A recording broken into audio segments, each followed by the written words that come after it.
Kia ora tātou. Let's play with some custom Google Maps, eh? Ki te hoi. First thing we're going to need to do is go to Google Maps. So I'm just going to Google it. Funny how that can work, eh? Now, what do you know? Google Maps. Now, to create custom Google Maps, the first thing we need to do is sign in. Now, so there's an almost handsome young fella. Once we've signed in, we can go ahead and get creating. Now, over here, this thing is sometimes called the three sausages. I've mostly heard it called the hamburger. It's become the new icon to denote menu tanga happening. So let's hit it. We'll go down to My Maps. And there we go. There's a few maps that we could play with, but what I want to do is create a new one. So let's go ahead and create. We're going to become a creatori.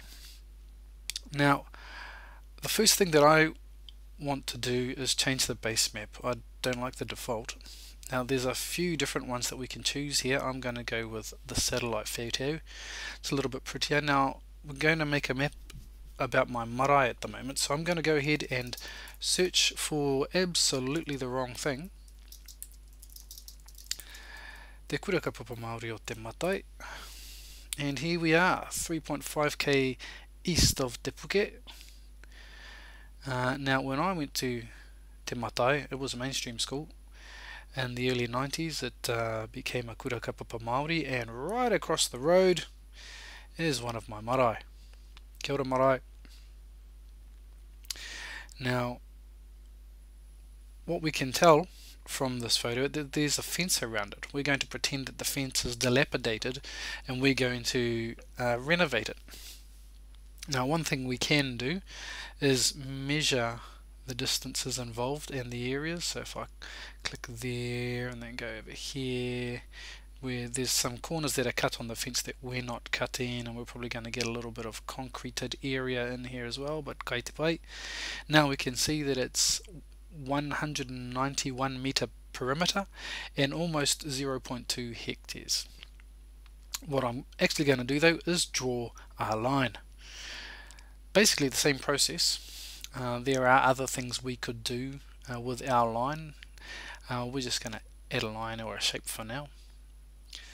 So basically follow the same process, cutting the odd corner and missing the odd cut corner, but kai te pai.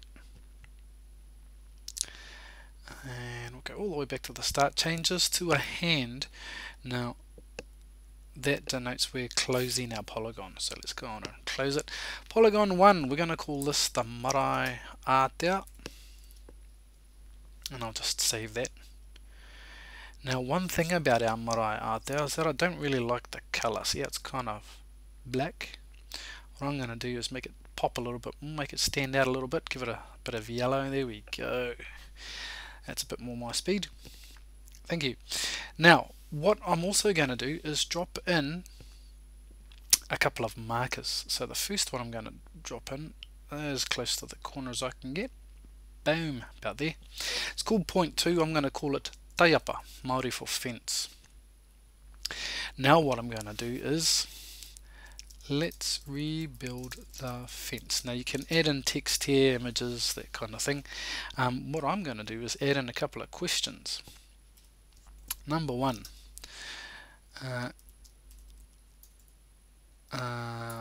what materials and what quantities thereof would be required to completely replace the fence? Now what we're doing here is creating a question that our students can then go on and complete. Leaving it open like that gives them an opportunity to decide what kind of fence they'd like to do. And question number 2, how much would those materials cost at Mitre 10?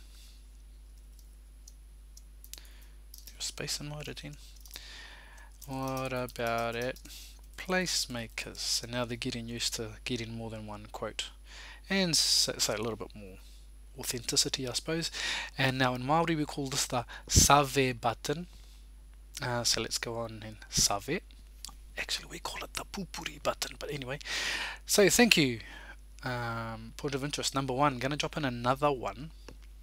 I'm gonna put that bang smack in the middle, and I'm gonna call that marae. And in there, let's add in a bit more text. This place gets heaps of prickles throughout the summer. Number 1, how much prickle spray would you need to spray the entire area of the marae Atea? Now, putting in a specific term like marae Atea, as long as the students are familiar with the term, narrows it down to just the area with that's coloured in yellow at the moment. If we'd put marae, only marae, it could have been a little bit ambiguous. Marae can mean just the area out in front of the whare, and it's also the entire complex. Calling it marae Atea narrows it down to just this grass area here.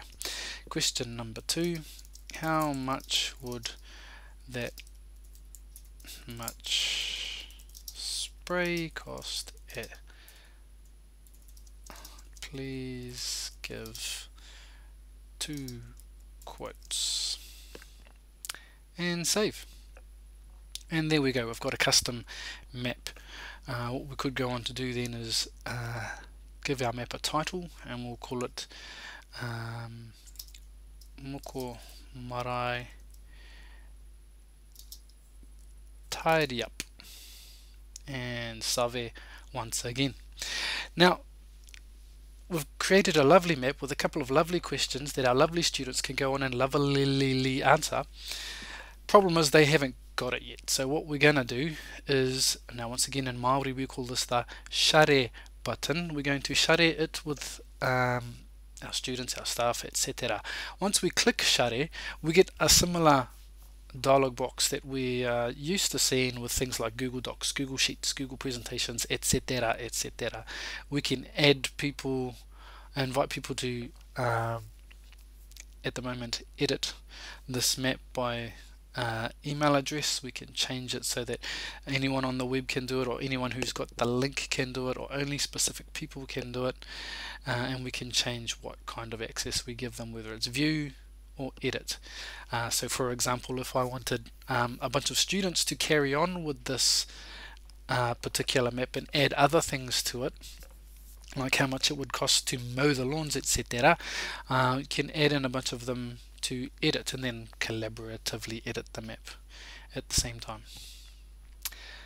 So there we go, a lovely custom Google map. Kia ora tātou.